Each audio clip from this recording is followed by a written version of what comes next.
નમસ્કાર દર્શક મિત્રો, કરંટ ટોપિકમાં હું પીનલ આપ સૌનું સ્વાગત કરું છું। કરંટ ટોપિકમાં આજે વાત કરી રહ્યા છે મેદસ્વીતાને લઈને। મેદસ્વીતા આ એક બીમારી છે કે બેદરકારી, આજે એ જ વિષય પર આપણે ચર્ચા કરી રહ્યા છીએ। અને આ ચર્ચા કરવાની જરૂર પણ એટલા માટે પડી રહી છે કારણ કે ગુજરાતમાં મેદસ્વીતાનું પ્રમાણ ખૂબ જ વધતું જોવા મળી રહ્યું છે અને એમાં પણ ખાસ કરીને મહિલાઓમાં મેદસ્વીતાનું પ્રમાણ વધુ જોવા મળી રહ્યું છે।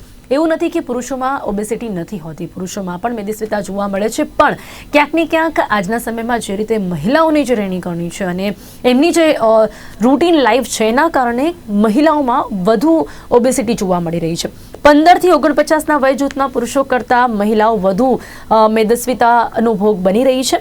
એ સાથે જ્યારે વાત ગુજરાતની હોય તો ગુજરાતમાં મેદસ્વીતાનું પ્રમાણ રાષ્ટ્રીય સરેરાશ કરતાં વધુ જોવા મળી રહ્યું છે, એટલે કે ગુજરાતના ક્યાંક ને ક્યાંક વધુ લોકો ઓબેસિટીનું શિકાર બની રહ્યા છે। ઓબેસિટી એટલે એવું આપણે જોઈ શકીએ છીએ કે મેદસ્વીતા એટલે ક્યાંક વજન વધવું, અને વજન વધવું એ કોઈ સામાન્ય બાબત નથી। આપણે અત્યારના સમયમાં એ જોઈ રહ્યા છે કે જે મેદસ્વીતાનું પ્રમાણ જ્યારે વધતું હોય છે ને ત્યારે બીજી ઘણી બધી બીમારીઓને પણ આપણે આમંત્રણ આપીએ છીએ। એના કારણે બીપી, ડાયાબિટીસ અને સાથે જ હૃદયની પણ ઘણી બધી બીમારીઓ આપણને જોવા મળતી હોય છે। એટલા જ માટે આજે મેદસ્વીતાને લઈને આપણે ચર્ચા કરી રહ્યા છીએ કે આજના સમયમાં ખાણીપીણી કેવી હોવી જોઈએ, એક્સરસાઇઝનું પ્રમાણ કેવું હોવું જોઈએ, અને જો મેદસ્વીતાનો શિકાર આપ બની ગયા છો તો મેડિકલી તમારે શું ધ્યાન રાખવું જોઈએ, આ તમામ મુદ્દાઓ પર આપણે કરીશું ચર્ચા। જેની માટે મારી સાથે અહીંયા જોડાઈ ગયા છે ડૉક્ટર મલય પારેખ, જે ઓબેસિટી કન્સલ્ટન્ટ છે, ડૉક્ટર, અને હેતલ સરૈયા, જેઓ ડાયટિશિયન છે, જૈનિશ શુક્લા, જેઓ સર્ટિફાઈડ ફિટનેસ ટ્રેનર છે। આપ સૌનું સ્વાગત છે, welcome to current topic. Doctor Malay, સૌથી પહેલા મેદસ્વીતા જેને એક બીમારી કહી શકાય કે નહીં, કારણ કે મેદસ્વીતા એટલે વજન વધવું, અને જ્યારે ઓબેસિટી હોય એટલે સામાન્ય રીતે વજન વધે ત્યારે કદાચ આપણે કહી શકીએ કે આપણે ખાવા પીવામાં કંટ્રોલ કરીને કે પછી એક્સરસાઇઝ કરીને આપણે એને ઘટાડી શકીએ, પણ જ્યારે આ વાત ઓબેસિટીમાં આવી જાય એટલે ત્યારે આ એક બીમારી બની જાય છે કે કેમ આ એક બીમારી છે કે માત્ર એક સામાન્ય એવી બાબત કે તમે વધુ ખાવાનું લઈ રહ્યા છો કે પછી એક્સરસાઇઝ નથી કરી રહ્યા એટલા માટે વજન વધી રહ્યું છે। ઓબેસિટી શું છે ડોક્ટર મલય? યસ, ધીમે ધીમે અત્યારે વર્લ્ડમાં, વિશ્વમાં ઓબેસિટી બહુ જ વધતી રહી છે। એમાં સ્પેશિયલી ઇન્ડિયામાં અને સ્પેશિયલી ગુજરાતમાં, સૌરાષ્ટ્રમાં અત્યારે આપણે ઓબેસિટી બહુ જ વધી રહી છે। અને એનું મુખ્ય કારણ છે એક તો આપણું બેઠાડું જીવન, જે એક્સરસાઇઝ પ્રોપર થતી નથી, બીજા માત્રામાં આપણું કાર્બોહાઈડ્રેટનું પ્રમાણ પ્લસ ફાસ્ટ ફૂડનું પ્રમાણ વધતું જાય છે, એ પ્લસ સ્ટ્રેસને લીધે પણ ઓબેસિટી વધતી જતી હોય છે। આ ત્રણ બહુ મહત્વના પરિબળ છે। પણ સાથે સાથે ઓબેસિટી જે સ્પીડે વધી રહી છે અને એને લીધે ડાયાબિટીસનું પ્રમાણ બહુ જ વધી રહ્યું છે। નાની નાની ઉંમરમાં ઓબેસિટીને લીધે ડાયાબિટીસ ટાઈપ 2 આવી જતા હોય છે। અત્યારે વર્લ્ડમાં ઇન્ડિયા બીજા નંબરે છે, પહેલું ચાઇના છે। જો આ સ્પીડે વધશે તો વિશ્વમાં 2045 સુધીમાં ઇન્ડિયા પહેલા નંબરે બની જશે। તો આના માટે આપણે અત્યારથી જ ધ્યાન રાખવું જોઈએ કે જેથી કરીને ઓબેસિટી ના વધે। જી બિલકુલ, અને એટલા માટે જ આજના સમયમાં ક્યાંક આપણે જોઈ રહ્યા છીએ કે લોકો ધ્યાન નથી આપતા ને એટલા માટે ઓબેસિટીનું પ્રમાણ વધી રહ્યું છે। ઓકે, હેતલજી, એઝ અ ડાયટિશિયન આપનું શું માનવું છે, મહિલાઓમાં વધુ મેદસ્વીતા કેમ જોવા મળી રહી છે? જે રીતે ગુજરાતમાં આંકડાઓ સામે આવી રહ્યા છે 15 થી 49ના વય જૂથમાં પુરુષો કરતા મહિલાઓમાં વધુ મેદસ્વીતા જોવા મળી રહી છે, શા માટે? મહિલાઓમાં મેદસ્વીતાનું કારણ, જેમ સરે વાત કરી, બેઠાણું જીવન। પહેલાના સમયમાં લેડીઝ જે છે ઘરકામ પણ કરતી હતી અને ઘણા બધા પ્રકારમાં પોતાના ફિઝિકલી બોડીને એક્સરસાઇઝ કરતા, કે ઘણી બધી રીતે એક્ટિવ હતા। જે બધી જ વસ્તુ હવે સ્ટેન્ડિંગ પ્લેટફોર્મે લઈ લીધા છે। પહેલા સિટિંગ બેસીને રસોઈ કરવાની આવતી હતી, ઘણી બધી રીતે એ લોકો એક્સરસાઇઝ કરતા હતા, જેમ કે કુવામાંથી પાણી લેવાનું, બેસીને વાસણ ઘસવાના, પોતા કરવાના, જે બધા જ કામ અત્યારે સર્વન્ટ કે બીજા કોઈ રીતે આપણે એના હેલ્પર જે કરી રહ્યા છે, જેને લીધે ફિઝિકલી એક્ટિવિટી નથી। પ્લસ બીજું જે સૌથી મોટું રીઝન હું મેદસ્વીતાનું વિમેન્સમાં કહું, યુટ્યુબ ચેનલ્સમાં જેટલી પણ કુકિંગ રેસિપીઝ અત્યારે અવેલેબલ છે, જે લઈને બધું જે ફિમેલ્સ ઘરે ટ્રાય કરે છે, જેને લીધે શી ઇઝ નોટ અવેર કે કેટલું બનાવી રહ્યા છે, કેમ બનાવી રહ્યા છે, અને જે fancy food, when earlier the timings when we were younger, અમે જ્યારે ચાઇલ્ડ હતા ત્યારે અઠવાડિયા મહિનામાં એક વખત વેરાયટી બનતી હતી, અત્યારે મહિનામાં એક વખત વેરાયટી નહીં બનતી હોય। That could be the reason as well of the female obesity and hormones.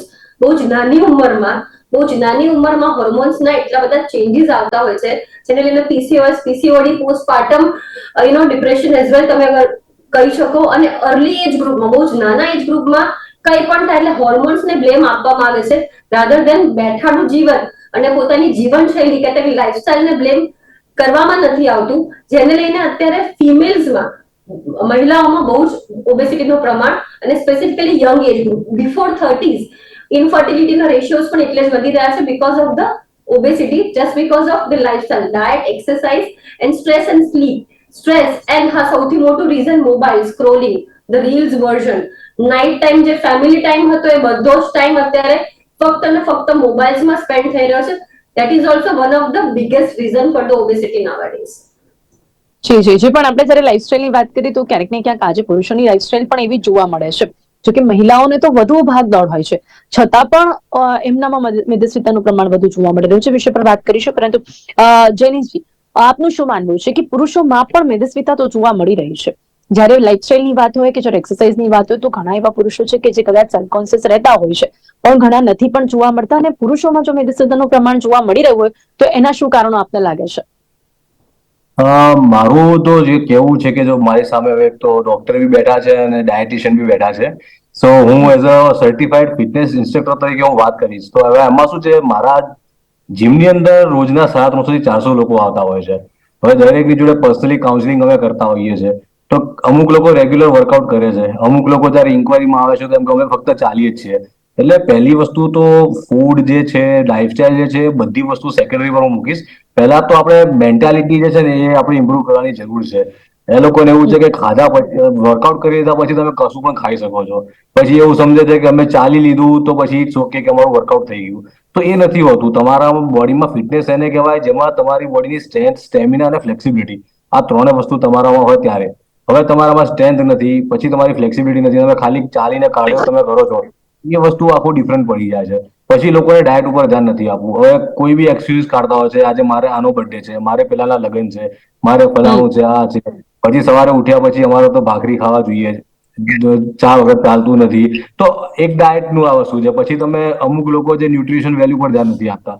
Nutrition વેલ્યુમાં એવું છે કે ટ્રેનર્સ જે જીમના છે, બાર ડોક્ટર્સ છે કે ગમે તે દવા આપી દે છે. હવે દવા પણ જોતા નથી કે બ્લડ રિપોર્ટ નથી કરાવતા, એમનો શું હોર્મોન્સ કાઉન્ટ શું છે, ડીએનએ શું છે, એમને આઈડિયા નથી હોતો. ડાયરેક્ટલી કોઈ બી સ્ટેરોટાઈપની મેડિસિન આપી દે છે. ટ્રેનર્સ જે છે સપ્લિમેન્ટ છે કે ભાઈ તમે વે પ્રોટીન લઈ લો, BCAA લઈ લો, પણ એ વ્યક્તિને જરૂર છે કે એની એ વસ્તુ જોતા નથી. અને ઇન્સ્ટ્રક્શનો એવા મળે છે કે ડાયરેક્ટલી કે એ લોકો આંધળો વિશ્વાસ લોકો કરી નાખે. એક વસ્તુ છે. અને બીજી વસ્તુ જેમ ડોક્ટર સાહેબે કીધું ને ડાયટિશિયન મેડમે કીધું કે લાઈફસ્ટાઈલ એમની પછી મેટર કરે છે. બસ ખાધા પછી તરત સુઈ જવાનું હોય છે, લોકો ટીવી જોવા બેસી જાય છે, કોઈ નેચરલ એન્વાયરમેન્ટમાં કોઈ કશું રહેતા જ નથી. તો મેઇન વસ્તુ આ છે કે એમને એમની મેન્ટાલિટી અને લાઈફસ્ટાઈલ તો પહેલા સુધારવી જ પડે. એના પછી વર્કઆઉટ પર કોન્સન્ટ્રેટ કરીને ડાયટ ફોલો કરશે અને સારા ન્યુટ્રિશન્સ લેશે તો ઓબેસિટી ઓછી થશે. અને ઓબેસિટીના કારણે જે ડિસીઝ થાય છે, લાઈક ડાયાબિટીસ છે, પછી થાઇરોઇડ છે, બ્લડ પ્રેશર છે, તે દરેક વસ્તુમાં એમને સારી એવી રાહત મળી શકે છે. જી જી જી, બિલકુલ ખૂબ સાચી વાત કરી આપે. હવે ડોક્ટર મલે અહીંયા લાઈફસ્ટાઈલની વાત કરી છે જૈનિશ્રીએ, તો ક્યાંક ને ક્યાંક લાઈફસ્ટાઈલ સૌથી વધારે મેટર કરે છે. પણ આજે આપણે એને બદલી નથી શકતા. આપણે એ પણ જોઈ રહ્યા છે કે જે લાઈફસ્ટાઈલ છે લોકોની એટલી હેક્ટિક છે કે ક્યાંક લોકોને એક્સરસાઇઝનો ટાઈમ નથી મળતો, તો ક્યાંક લોકોને પોતાની માટે પણ સમય નથી મળતો. પણ ઓબેસિટી એક એવી પણ બાબત આપણે જોવા મળે છે કે જો જેનેટિકલી પણ ઓબેસિટી જોવા મળતી હોય છે કે કેમ, જો માતા પિતામાં હોય તો પણ એક્સરસાઇઝ અને ખાસ કરીને પોતાના માટે પહેલાથી ધ્યાન રાખવું એ કેટલું જરૂરી બની જાય છે. ડોક્ટર મલિક. યસ, બહુ સાચું કીધું જે રીતના મેડમ અને સાહેબે કે ઓબેસિટી અત્યારે બહુ વધી રહી છે. અને એમાં મેઇન આ એક કોઈ એકલાથી નહીં થાય, આ એક ટીમ વર્ક છે. કે ખાલી ડાયટ થી પણ નહીં થાય, ખાલી લાઈફસ્ટાઈલ થી પણ નહીં થાય. આમાં એક ટીમ વર્ક થશે તો અને તો જ આમાં 100% અને ટોટલી રિવર્સિબલ છે. એવું નથી કે એકવાર આવી ગયું તો લાઈફ ટાઈમ રહેશે, નહીં. જો પેશન્ટ ધારે, પેશન્ટ પોઝિટિવ રહેશે કે મારે ઉતારવું જ છે, એ સૌથી પ્લસ પોઈન્ટ છે. પ્લસ ડાયટનો રોલ આવશે. ડાયટ બહુ જ ક્રુશિયલ છે. તમે પ્રોપર એની બોડી વેઇટ પ્રમાણે, એટલે જેટલા મેડમ કેલેરી આપે કે આટલા કેલેરી પર ડે તમારે લેવી જોઈએ ટોટલી ફોલો થાય. લો ગ્લાયસેમિક ઇન્ડેક્સ વાળા ફૂડ લેવામાં આવે, લો કેલેરી વાળું. પ્લસ સાથે આ એક કોઈ એવું નથી કે ટેલર ફિટ છે, દરેક માટે સેમ એક્સરસાઇઝ ના હોય. પેશન્ટ ટુ પેશન્ટ એના બોડી માસ ઇન્ડેક્સ પ્રમાણે સાહેબ એ લોકો ડિસાઇડ કરતા હોય છે કે આને કઈ ટાઈપની, ક્યાં કેટલી વિસરલ ફેટ છે, ક્યાં કેટલી એમને ફેટ છે, એ પ્રમાણે એ લોકો એની એક્સરસાઇઝ નક્કી કરતા હોય છે. અને પ્લસ એ પ્રમાણે ત્રણેયનું ટીમવર્ક સાથે થાય તો 100% રિઝલ્ટ મળે છે. અને એમાં કોઈ એવું નથી કે અમે બધાને રિઝલ્ટ આપતા હોઈએ છીએ. તો જો ડાયટ પ્રોપર લેવામાં આવે, પ્રોપર લાઈફસ્ટાઈલ સુધારવામાં આવે, એની સ્ટ્રેસ રિલીવ થઈ શકે, પ્લસ એમને સાથે જે કોમોર્બિડિટીઝ હોય એની પણ સાથે જો દવા ચાલુ કરવામાં આવે તો 100% રિવર્સ થાય છે. જેવી કે કોઈ પણ patient ડોક્ટર મલે આપણે એક સામાન્ય મેં પહેલા પણ આપને પૂછ્યું કે સામાન્ય રીતે વજન વધવું અને ઓબેસિટી હોવું આ બંનેમાં Yes. ફરક શું કહી શકાય છે? યસ, સામાન્ય રીતે જો વજન વધતું જ જતું હોય છે તો એ સૌથી મોસ્ટ કોમન છે અત્યારે થાઇરોઇડમાં વજન વધતું જ જતું હોય છે. જો એને એટલે એકવાર અમે થાઇરોઇડનો રિપોર્ટ પણ જોવામાં આવતો હોય છે. જો એને થાઇરોઇડ ના હોય અથવા તો બીજા ઘણીવાર હોર્મોન એટલે મેડમે કીધું પીસીઓડી જે અત્યારે યંગ એજમાં જોવા મળતું હોય છે, પીસીઓડીમાં પણ વજન વધતું હોય છે પ્લસ થાઇરોઇડ છે. પહેલા આ બધી પોસિબિલિટી રૂલ આઉટ કરવામાં આવે છે, છતાં પણ જો એનું વજન વધી રહ્યું છે તો એની લાઇફસ્ટાઇલમાં ચેક કરવામાં છે. કંઈક ને કંઈક એવું મિસ થતું હોય છે કે જેથી કરીને એનું વજન વધતું હોય છે. તો આ બધા ફેક્ટર ચેક કરીને એને પ્રોપર ગાઈડન્સ આપવામાં આવે છે, ડાયટ, લાઇફસ્ટાઇલ અને સાથે જો થાઇરોઇડની દવા પ્રોપર ડોઝમાં આપવામાં આવે તો ઓટોમેટિકલી જે થાઇરોઇડ વજન વધી રહ્યું છે એમાં બ્રેક લાગે છે ને પછી એનું વજન ઉતરવાનું સ્ટાર્ટ થઈ જતું હોય છે. જી હેતલબેન, હવે એમાં જે સ્ટ્રેસની આપણે વાત કરી રહ્યા છીએ એ કેટલું જવાબદાર હોય છે કે જ્યારે આજની હેક્ટિક લાઈફમાં ખાસ કરીને મહિલાઓની વાત કરવામાં આવે તો એમ તો આપણે કહેતા હોઈએ છીએ કે એક્ટિવ રહીએ તો વજન ન વધે, ક્યાંક બેઠાડું જીવન હોય તો વજન વધતું હોય છે, પણ વાત જ્યારે મહિલાઓની હોય તો એમની જે લાઈફ છે એ વધુ હેક્ટિક જોવા મળતી હોય છે, ઘરમાં પણ બહાર પણ સ્ટ્રેસ ની જો વાત કરવામાં આવે તો એ પણ ક્યાંક વધુ જોવા મળતું હોય છે. તો શા માટે છતાં મહિલાઓમાં ઓબેસિટીનું પ્રમાણ વધુ જોવા મળી રહ્યું છે? એક્ટિવ નું મિનિંગ એવું ના હોય કે તમે સવારથી સાંજ સુધી કંઈ પણ કામ કરશો એનો મતલબ એક્ટિવ. તમારું શરીર એનાથી ટેવાઈ ગયું છે. તમારું શરીર જે વસ્તુ માટે ટેવાઈ ગયું છે એ રિલેટેડ વર્કને તમે બોડી યુઝ ટુ થઈ ગયા પછી તમને રિઝલ્ટ ના આપી શકે. સવારમાં 6 વાગ્યાથી રાત્રે 10 વાગ્યા સુધી ફિઝિકલી એક્ટિવ હોવું that doesn't mean A active છે. ધેટ મીન્સ કે સામે ઇનપુટ વર્સિસ આઉટપુટ, તમે જે જમો છો કે તમારા આખા દિવસની એક્ટિવિટીની સામે તમારું એક્સપેન્ડિચર જે છે એ તમારું મેદસ્વીતાનું પ્રમાણ વધારી રહ્યું છે, રાઈટ? જે ઇનિશિયલી શરૂઆત થતી હોય ઓવરવેટ કેટેગરીથી, શરૂઆત એવું હોય કે 5 કિલો 4 કિલો વજન વધતું હોય અને પછી અગર એ બેદરકાર રહે તો ધીમે ધીમે એ વજન ઓબેસિટીના જેમ 1, 2 અને 3 ગ્રેડ આવતા હોય છે અકોર્ડિંગ ટુ બીએમઆઈ ઇન્ડેક્સ પ્રમાણે. એ પ્રમાણે લોકોને કેટેગરાઇઝ કરવામાં આવતા હોય છે. પણ એક્ટિવ હોવું એન્ડ એકચ્યુઅલી ફિઝિકલી એક્ટિવ હોવું એ બહુ અલગ વસ્તુ હોય છે. અત્યારે લોકો સ્ટેપ્સ કાઉન્ટ બતાવતા હોય છે કે આટલા સ્ટેપ કાઉન્ટ છે, that means I am physically active. That is a very basic rate. 10,000 10,000 step count is basically American heart એસોસિએશને આપ્યું છે કે આટલા હોવા જોઈએ. પણ અગર એનાથી પણ તમારું બોડીનું રિઝલ્ટ નથી આવતું then you have to go ahead and go ahead forward actually, right? એટલે એક્ટિવિટી, જેમ જેનિશભાઈએ વાત કરી, એક્ટિવિટી પણ કસ્ટમાઇઝ હોઈ શકે, ડાયટ પણ કસ્ટમાઇઝ હોય, એક્ટિવિટી પણ કસ્ટમાઇઝ હોય. એક જ લાઈફસ્ટાઈલ, જેમ કે એક જ સાઈઝ, એક જ જીન્સની સાઈઝ નથી હોતી, કોઈ બી ક્લોથ્સની એક સાઈઝ નથી હોતી, એમ ફૂડમાં, એક્સરસાઇઝમાં અને કોઈ પણ પ્રકારના ડાયગ્નોસ્ટિકમાં પણ એક કસ્ટમાઇઝેશન હોય કે તમારે રૂલ આઉટ કરવું પડે કે what is the reason behind કે તમારું વજન વધી રહ્યું છે. એના માટે જે પર્સનલાઇઝ કાઉન્સિલિંગ અમે લોકો આપતા હોઈએ છીએ. પ્લસ જેમ જેનિશભાઈએ વાત કરી એ પ્રમાણે અને સરે વાત કરી પ્રમાણે એનું કમ્પ્લીટલી એસેસમેન્ટ કરવામાં આવે કે ભાઈ સવારથી સાંજ શું જમે છે, કેમ જમે છે, કેટલું જમે છે, ફિઝિકલ એક્ટિવિટી શું છે, બ્લડ રિપોર્ટ શું છે, જીનેટિક હિસ્ટ્રી કઈ છે કે નહીં, આ બધાના બેઝિસ ઉપર પછી એ લોકોને સોલ્યુશન્સ આપવામાં આવે. બટ તમે જે સ્ટ્રેસની અને એક્ટિવિટીની વાત કરી, સ્ટ્રેસ અને એક્ટિવિટી એક અલગ ફેક્ટર છે. એક્ટિવિટી ઓછી હોય છે એ બાય ડિફોલ્ટ છે. સ્ટ્રેસને લઈને, સ્ટ્રેસ હવે કેવો શબ્દ થઈ ગયો છે ને બેન, નાના બાળકને બી ભણવાનો સ્ટ્રેસ હોય છે. That's up to us actually. કોઈ પણ વ્યક્તિને સ્ટ્રેસના જે ફેક્ટર્સ છે, પેરામીટર્સ બહુ અલગ અલગ હોય છે. સ્ટ્રેસ અત્યારે ગૃહિણીના સ્ટ્રેસ એવું હોય કે હું ઘરમાં કઈ રીતે મેનેજ કરું. ગૃહિણીના એક્સપેક્ટેશન અધર નેચર વાઇઝ પણ સ્ટ્રેસ આવતા હોય છે. સ્ટ્રેસને લઈને તમારું બોડીને અવેરનેસ જ નથી હોતી કે તમે કેટલી કેલરી કન્ઝ્યુમ કરો છો. That goes to binge eating. અને બિંજ ઈટિંગને લઈને પછી આઈડિયા જ નથી આવતો હોતો કે તમે કેટલું જમી રહ્યા છો, અને that leads two starting of the overweight. વજન વધવાનું ઓવરવેટ થઈને પછી ઓબેસિટીના ગ્રેડ્સમાં તમે આગળ જતા હો છો, જેને લઈને તમારી કુકિંગ મેથડ પણ એટલી મેટર કરતી હોય છે. Plus at the same time અત્યારના ટાઈમમાં બેન, અર્લિયર ચીઝ, બટર કે તેલનું પ્રમાણ જેટલું વપરાતું હતું એના કરતા ડબલ ધ અમાઉન્ટ અત્યારે પરચેસ થઈ રહ્યું છે when you go to the grocery shop. This is all reason of actually, because પહેલાના ટાઈમમાં તમે જમતા હતા પણ પ્રોપર માપનું જમતા હતા. અત્યારે તો યુ આર નોટ અવેર કે કેટલું. પણ હેતલબેન, આપણે બહારનું ખાવાની વાત કરીએ, ચીઝની વાત કરીએ કે પછી સ્ટ્રીટ ફૂડની વાત કરીએ તો એ તો એટલું જ પુરુષો પણ ખાઈ રહ્યા છે, મહિલાઓ પણ એટલું જ ખાઈ રહી છે, પણ છતાં પણ there is something કે જેના કારણે મહિલાઓમાં આનું પ્રમાણ વધારે જોવા મળે છે. મહિલાઓનું પ્રમાણ જોવાનું રીઝન મેં તમને કીધું ને, that is a hormones actually.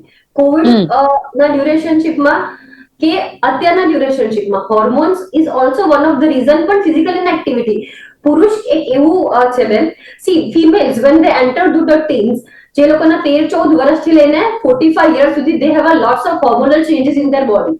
એ ચેન્જીસના ડ્યુરેશનશિપમાં એ લોકોનું હોર્મોનલ ને લઈને ક્યારે વજન વધે છે ને જાગૃતતા કેટલી નથી રાખતી, એને લઈને ફિમેલ્સનું હોર્મોનલ વેટ વધતું હોય છે. સ્પેસિફિકલી પ્રેગ્નન્સીમાં જેટલું પણ વેટ વધ્યું હોય, પોસ્ટપાર્ટમ ફિમેલ્સ કોઈ એટલું વેટ ઉતારતા જ નથી હોતા. અને અત્યારે તો છોકરીના મેરેજ થાય ત્યારે જ 5-10 કિલો વજન વધી જતું હોય છે, because of all changes. There is ઘણા બધા હોર્મોન્સના ચેન્જીસ આવતા હોય છે, એટલા માટે ફિમેલ્સમાં મેદસ્વીતા વધતી હોય છે. બટ સૌથી મોટો રૂટ કોઝ એ છે કે અવેરનેસ નથી, જાગૃતતા નથી. You are not aware of કે ક્યારે આપણે નટકવું જોઈએ, એટલે મેદસ્વીતાનું પ્રમાણ વધી રહ્યું છે. એટલા માટે જ આપણે જાગૃતતા કહેતા કે અવેરનેસ કેમ્પેન્સ કરવાની જરૂર છે, એટલા માટે વજન વધી રહ્યું છે ફિમેલ્સ ના. જી જી જી બિલકુલ. અને જ્યારે પણ વજન વધવાની શરૂઆત થાય ત્યાં જ અટકવું જોઈએ ને ત્યાં જ એના વિશે વિચારવું જોઈએ, એના પર ધ્યાન આપવાની ખૂબ જ જરૂરિયાત છે. જેનીશજી, હવે અહીંયા વાત આપણે એક્સરસાઇઝની કરીએ. ક્યારે કે ઘણા બધા લોકો આજે હેલ્થ કોન્શિયસ તો થયા છે. આફ્ટર કોરોના તો આપણે જોઈ જ રહ્યા છે કે લોકો વધુમાં વધુ એક્સરસાઇઝ ઉપર ફોકસ કરી રહ્યા છે. તો હવે જીમમાં આવીને એક્સરસાઇઝ કરવું, વેઇટ લિફ્ટિંગ કરવું એ કેટલું મહત્વનું હોય છે કે જેના કારણે મેદસ્વીતા એટલે કે પછી જે વજન વધતું હોય છે તે અટકી શકે. ઘણા બધા લોકો એવા હોય છે કે જે ફોકસ રાખે છે, પોતાને ફૂલ ટાઈમ એક્સરસાઇઝ કરે છે, દિવસમાં રાતમાં પણ એક્સરસાઇઝ. અને એની સાથે જ્યારે વાત વેઇટ લિફ્ટિંગની હોય ત્યારે એ પણ કેટલું જરૂરી બની જતું હોય છે, કારણ કે મહિલાઓ જે છે ને એ એટલું બધું વેઇટ લિફ્ટિંગ નથી કરતી. એટલે એનું પણ એક પ્રોપર વે હોય કે જો તમારે ઓબેસિટીમાંથી બહાર નીકળવું છે તો વેઇટ લિફ્ટિંગ કેટલું જરૂરી છે, કેવી રીતે જરૂરી છે અને કેવી રીતે તેને મેનેજ કરવું જોઈએ. પહેલા તો એક કન્સેપ્ટ એ છે કે વેઇટ લિફ્ટિંગ એટલે લોકો એમ સમજે છે કે બોડી બિલ્ડિંગ કરી 100 કિલો 80 કિલો વેઇટ ઉંચકવું, પણ એ વેઇટ લિફ્ટિંગ નથી. આપણે સમજો કે મેલ છે કે ફિમેલ છે, જનરલ ફિટનેસ માટે તમે સમજો કે તમે કઈ ટૂર ઉપર જઈ રહ્યા છો, તમારે તમારું લગી ઉંચકવાનું આવે જ છે, બરાબર છે. ઘરમાં ગેસ સિલિન્ડર હોય છે, 5-5 કિલોના લોટના ડબ્બાઓ હોય છે, તે બધું ઊંચું તમારે કરવાનું હોય જ છે. તો વેઇટ લિફ્ટ તો તમે ત્યાં આગળ બી કરવાના જ છો. હવે એ જનરલ ફિટનેસ માટે બી તમારે વેઇટ લિફ્ટ કરવું જરૂરી પડે છે તમારે, બરાબર છે. તદુપરાંત એ પછી એવું બી થઈ શકે છે કે તમે જીમમાં જાઓ તો તમને પ્રોપરલી પોસ્ચર અને તમને પોઝિશન બતાવશે કે તમે વેઇટ લિફ્ટ કેવી રીતે કરવું છે, તમે જનરલ ફિટનેસમાં તમને ક્યારે ક્યારે કેવી રીતે કામ લાગશે. હવે તમે આડું ઉડું કરશો તો તમને મસલ્સમાં પ્રોબ્લેમ થઈ જશે, જોઈન્ટ્સમાં ઇન્જરી થશે. તો એ તમારો એક સેકન્ડ ઇસ્યુ થઈ ગયો કે તમે ફિટ થવા જાવ છો અને અનહેલ્ધી બનીને આવો છો. તો એ જરૂરી છે. બાકી મેઇન વસ્તુ જે ઓબેસિટી છે ફેટના કારણે છે. બસ સ્ટ્રેસ લેવલ છે તો તમે જીમમાં જશો તો સારા બોલીવુડ હોલીવુડ સોંગ્સ વાગતા હોય છે, તો તમે એમાં એન્જોય કરી શકો છો, રિફ્રેશ કરી શકો છો. ઝુમ્બા એરોબિક્સ થઈ રહ્યું છે તો તમારી મેન્ટેલિટી એમાં સુધરી શકે છે, તમે વધારે ફિટ થઈ શકો છો. સેકન્ડ થિંગ એ છે કે વેઇટ લોસ કરવું છે. લોકો વેઇટ લોસમાં માને છે એટલે દોડાદોડી કરે, કુદાકુદી કરે, ખોટા વર્કઆઉટ કરે, એમાં મસલ લોસ થઈ જાય છે, એમાં ફેટ બર્ન નથી થતું. ફેટ બર્ન થવાનું મેઇન ઇસ્યુ છે કે તમારું બ્લડ જે છે ઓક્સિજનેટ થવું જોઈએ અને એના પછી થાય. હવે તમે સ્ટ્રેન્થ વર્કઆઉટ કરશો તો બોડીમાં લેક્ટિક એસિડ કરીને હોર્મોન આવે છે, જેના કારણે બ્લડ ઓક્સિજનેટ થશે અને ફેટ બર્ન થશે. હવે લોકો સ્ટ્રેન્થ કરતા નથી, બસ લોડિંગ કરશે, આ કરશે, એના કારણે મસલ લોસ થાય છે. પછી એમ કહેશે કે મસલ લોસ થયા પછી ડાયટ છોડ્યા પછી કહે છે કે અમારું વજન ડબલ વધી ગયું. તો મસલ લોસ થાય છે તો obviously naturally double bounce back થવાનો જ છે કે એમને એનું પોતાનું જોડાણ મજબૂત કરવું છે. તો આ કારણોસર છે કે જીમમાં જવું જોઈએ, પ્રોપર વર્કઆઉટ કરવું જોઈએ, સારી એવી ટ્રેનિંગ લેવી જોઈએ અને ડાયટ ફોલો કરવું જોઈએ. તો તમે આ બધી વસ્તુ કન્ટિન્યુ રાખશો તો 100% તમને રિઝલ્ટ મળશે, તમારું ફેટ ઓછું થશે અને તમારી ફિટનેસ લેવલ વધશે અને તમે તમારા જે રોજિંદા જીવન છે એમાં તમે વધારે એનર્જેટિક ફીલ કરી શકશો. જી જી જી બિલકુલ. એટલે બધાનું એક બેલેન્સ હોવું જોઈએ. કોઈ પણ એક બાબતથી, કોઈ પણ એક વે થી આપણે કોઈ પણ પ્રોબ્લેમ, એ પછી ઓબેસિટી હોય કે પછી તમારે મસલ્સ વધારવા હોય કે પછી તમારે બોડી લિફ્ટિંગ કરવું હોય, બોડી બિલ્ડિંગ કરવું હોય, તો એ બધા માટે બધી જ બાબતોને ધ્યાન રાખવું ખૂબ જ જરૂરી છે. હવે ડોક્ટર માલ્યા, અહીંયા વાત જ્યારે ઓબેસિટીની હોય તો ઓબેસિટી ના લીધે બીજી બધી કઈ કઈ બીમારીઓને આપણે આમંત્રણ આપીએ છીએ, જેમ કે ડાયાબિટીસ છે, બીપી છે, ઘણી બધી બીજી સમસ્યા હોય છે, કે પછી એવું પણ જોવા મળે છે કે બીપી અને ડાયાબિટીસ હોય તો ઓબેસિટી પણ આવે છે. યસ, આ બધા છે ને મલ્ટી ડાયરેક્શનલ એકબીજા સાથે ઇન્ટરકનેક્ટેડ છે. સૌથી ઉપરથી ચાલુ કરીએ તો ઓબેસિટીને લીધે ડિપ્રેશનનું પ્રમાણ બહુ જ અતિ વધી રહ્યું છે, સૌથી મોસ્ટ પ્રમાણ છે. બીજી વસ્તુ નીચે આવે તો આપણે ઓબ્સ્ટ્રક્ટિવ સ્લીપ એપની, એટલે રાત્રે નસકોરા વધવાનું પ્રમાણ વધી રહ્યું છે. ધીમે ધીમે આ નીચે આવતા હાર્ટ, સીધું જે લોકોનું ઓબેસિટી નથી એને જે હાર્ટ એટેક આવે છે એના કરતા જે લોકો ઓબેસ છે એને 3 to 4 times હાયર રિસ્ક છે હાર્ટ એટેક આવવાનું. પ્લસ ધીમે ધીમે ઓબેસિટીને લીધે ડાયજેસ્ટિવ સિસ્ટમ અને કબજિયાત કોન્સ્ટિપેશન બહુ જ તકલીફ રહેતી હોય છે અને કિડની ઘણીવાર ફેલ થઈ જે જોવા મળે છે. અને સૌથી ઇમ્પોર્ટન્ટ છે કે ઓબેસિટી લીધે અર્લી સ્ટેજમાં ઓસ્ટિયોઆર્થ્રાઇટિસના ચાન્સ વધી જાય છે અને એને લીધે અત્યારે ની રિપ્લેસમેન્ટનું પ્રમાણ લેડીઝમાં બહુ જ વધી રહ્યું છે. 40-55 વર્ષની ફિમેલને ની રિપ્લેસમેન્ટ કરાવવા પડતા હોય છે અને ઘણીવાર આખા શરીરનું વજન ગ્રેવિટીને લીધે આપણા પગ ઉપર આવતું હોય છે એટલે એને લીધે એના પેડલ રીડીમાં પગે સોજા પણ જોવા મળતા હોય છે અને ઘણીવાર કેપેસિટી એટલી વધી જતી હોય છે કે એને લીધે એસીમાં પણ લેડીઝને પરસેવો વળતો હોય છે. તો આ બધા ઓબેસિટીના સિમ્પટમ્સ છે અને જો અમેરિકન ડાયાબિટીસ એસોસિએશને કીધેલું છે કે જો તમે ખાલી 5% વેટ લોસ કરશો બોડીને તો જતું રહેશે. 5 to 10% તમારો વેટ લોસ થશે તો ધીમે ધીમે ઓબ્સ્ટ્રક્ટિવ સ્લીપ એપ્નિયામાં રાહત થઈ જશે. 10 to 15% તમને જો વેટ લોસ કરશો તમારો તો તમને પીસીઓડી અને ફેટી લીવર જે થતું હોય છે નેશ એમાં પણ તમને રાહત થશે અને મોર ધેન 50% વેટ લોસ કરશો તો તમને ડાયાબિટીસમાં રાહત થશે, તમારો ડાયાબિટીસ રિવર્સ થઈ શકશે અને સૌથી ઇમ્પોર્ટન્ટ જે હાર્ટ ડિસીઝ છે એનું જોખમ અતિ ઘટી જતું હોય છે. જી જી જી બિલકુલ. અને હવે ઇન ધી એન્ડ હેતલ, આપનું એઝ અ ડાયટિશિયન તમામ સ્પેશિયલી ખાસ કરીને મહિલાઓ માટે એમનો ડાયટ કેવું હોવું જોઈએ? અત્યારે જે આપણે વાત કરી રહ્યા છે ને એમાં જે એજ આવી છે 15 થી 49 ના વય જૂથમાં આ વધારે આપણને જોવા મળી રહ્યું છે. એટલે એક એજ પછી આપણે ખાવા પીવામાં શું ધ્યાન રાખવું જોઈએ? આપણી રૂટીન લાઈફ કેવી હોવી જોઈએ? શું કહેશો આપ હેતલ? સૌથી પહેલી વસ્તુ કે સ્પેસિફિક ફિમેલ્સ અને મેલ્સ માટે કોઈ ડાયટ ચેન્જીસ ના હોય. સૌથી પહેલા આપણે સમજી લઈએ કે ડાયટ નો મીનિંગ શું. તો તમે તમારા બોડીમાં કહેતા કે તમે જે જમો છો, તમારા શરીરને જે ઉર્જા આપે છે, તમારા શરીર જે નરિશમેન્ટ આપે છે, પોષણ આપે છે, એને જ આપણે ડાયટ કહીએ. ડાયટ એકચ્યુઅલી રોંગ ટર્મ છે. ડાયટ નું મીનિંગ એવું થાય કે તમે જે carbs, protein, fat, vitamin, minerals and water જે 6 એસેન્શિયલ ન્યુટ્રિયન્ટ ને રાઈટ અમાઉન્ટમાં જરૂરિયાત પૂરતું જે તમે રેગ્યુલરાઇઝમાં લો, જે તમારા શરીરને ન્યુટ્રિયન્ટ આપે, તમારા શરીરને બધું જ બનાવે આપણા બોડીમાં જે મળે એને કહેવાય ડાયટ. આ વસ્તુને બેલેન્સ લેવાની જે પ્રક્રિયા છે ને એને ડાયટ કહેવામાં આવે. ડાયટ ઓન અને ઓફ કોઈ દિવસ હોતું જ નથી. એક સાયકોલોજીકલ સેટબેક કે ડાયટ બંધ કરી દઈશ તો શું, એક્સરસાઇઝ બંધ કરી દઈશ તો શું. તમારે જે કરવાનું છે તો કરવાનું છે. તમે ઓલરેડી જમી જ રહ્યા છો પણ એને વાઇઝ અમાઉન્ટમાં જમવાનું છે. ક્યારે જમવું, કેમ જમવું, કેટલું જમવું એ સમજી લેવું પડે. રાઈટ? કોઈ પણ વ્યક્તિ ધારો કે પીનલબેન અને હેતલબેન બંને સેમ એજ કેટેગરીના આવે છે, બંને સાથે આવે છે તો બંનેની જરૂરિયાત અલગ અલગ છે. તો મારે બંનેને અલગ અલગ આપવું પડે. કોકને પ્રોટીન્સની એક્સ્ટ્રા નીડ હોય, કોકને વિટામિન્સની નીડ હોય, કોકને કાઉન્સેલિંગની નીડ હોય. તો that is what the female has to understand કે કોઈ દિવસ ડાયટ, એક્સરસાઇઝ કે કોઈ બી દવા ઓન ઓફ ના હોય. એ તમારી સાયકોલોજીકલ સેટબેક છે. જ્યાં જરૂર પડે ત્યાં ડોક્ટર પણ દવા બંધ કરશે, જ્યાં જરૂર પડશે ત્યાં ડાયટિશિયન પણ તમને જરૂર પડશે ત્યાં તમને એક્સરસાઇઝ માટે સર પણ તમને રિક્વાયરમેન્ટ આપશે. રાઈટ? તો ફિમેલ્સ માટે કોઈ સ્પેસિફિક એવી વસ્તુ ના હોય. જસ્ટ મેક શ્યોર જ્યારે તમે મેનોપોઝિયલ નિયર જાઓ છો, હોર્મોનલ ચેન્જીસ વાળા કોઈ પણ ફેઝમાં આવો છો ત્યારે તમારા બોડીમાં કોઈ પણ તમે જે જમો છો એ વસ્તુને સ્ટોર કરવાની કેપેસિટી વધી જતી હોય છે. રાઈટ? એટલા ટાઈમમાં you have to be very much aware કે ત્યારે તમારે કેટલું જમવું, શું જમવું, કેમ જમવું. જસ્ટ મેક શ્યોર કે તમારું ઓઇલનું યુટિલાઇઝેશન પ્રોપર હોય. કીપ રોટેટિંગ યોર ઓઇલ તો તમારી આખી ફેમિલી સ્વસ્થ રહેશે. Right? Use actually toned milk use કરવાની જરૂર છે જેમાં ચરબીની માત્રા ઓછી હોય એ વાપરવાની બેઝિક કોશિશ કરો. બની શકે તો તમારે વેરાયટી જે બનાવી છે ફિમેલ્સને રાત્રે અઠવાડિયામાં 1 કે 2 દિવસ બનાવી નોર્મલ ફૂડ આપવાની કોશિશ કરો. સૌથી વધારે ફાઈબર કહેતા કે રેસાયુક્ત ખોરાક આપણા ડાયટમાં હોતો જ નથી અત્યારે. એને ઇન્ક્લુડ કરવાની કોશિશ કરો. અમેરિકન હાર્ટ એસોસિએશન અને એડીએ આ બંને અત્યારે એવું કહી રહ્યા છે કે 30 ગ્રામ ફાઈબરની ડેલી રિક્વાયરમેન્ટ હોય છે. અમે જ્યારે એસેસમેન્ટ કરીએ ત્યારે 10 ગ્રામ ફાઈબર પણ જતું નથી હોતું. પ્રોટીન 0.5 ગ્રામ પણ જતું હોતું નથી. તો આ બધી વસ્તુ એવી છે કે તમારા મીલ્સમાં પ્રોટીન અને ફાઈબર ઇન્ક્લુડ કરવાની કોશિશ કરો કારણ કે કાર્બ્સ અને ફેટ તો તમે અબન્ડન્સ ફોર્મમાં લેતા જ હોવ છો. બટ આ બે વસ્તુ ઇન્કોર્પોરેટ કરવાની જરૂર છે. એન્ડ સૌથી ઇમ્પોર્ટન્ટ પાણી. બધા જ એવું કહે છે કે હું બહુ જ પાણી પીઉં છું પણ actually they are not aware of કે પાણી પીવાની પણ એક ટેકનિક હોય.